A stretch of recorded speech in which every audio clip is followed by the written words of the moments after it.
தேவனுடைய நாமம் மகிமைப்படுவதாக. இன்றைய தேவனுடைய வார்த்தைக்கான தலைப்பு, கர்த்தர் அறிந்திருக்கிறார், அவர் ஆசீர்வதிப்பார். இதற்கான வசனம் ஆதியாகமம் 1வது அதிகாரம் 16வது வசனம்.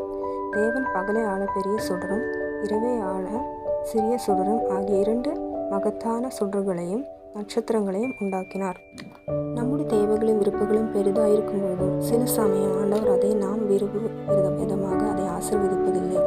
அப்பொழுது நாம் சில சமயம் வருத்தப்படுகிறோம், ஏன் ஆண்டவர் என்று கேள்வியும் கேட்கிறோம். ஆனால் நமக்கு எந்த அளவு தேவை என்பதை தேவன் நன்றாய் அறிந்திருக்கிறார்.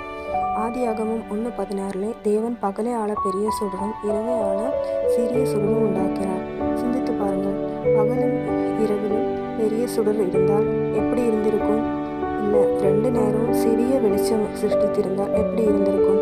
நாம் இருளில் கஷ்டப்பட்டிருப்போம், குளிர்னால் உறைஞ்சு போயிருப்போம், இல்லாவிட்டால் அதிக வெயினால் வறட்சினாலும் கஷ்டப்பட்டிருப்போம். நமக்கு எந்த நேரத்து எது தேவை என்றும் எந்த அளவு தேவை என்றும் ஆண்டவர் அறிந்திருக்கிறார். அதன்படி அவர் ஆசீர்வதிப்பார். God bless you all. எல்லா புகழும் கனவும் மகிமையும் தேவன் ஒருவருக்கே உண்டாகட்டும். ஆமேன். தேங்க்யூ.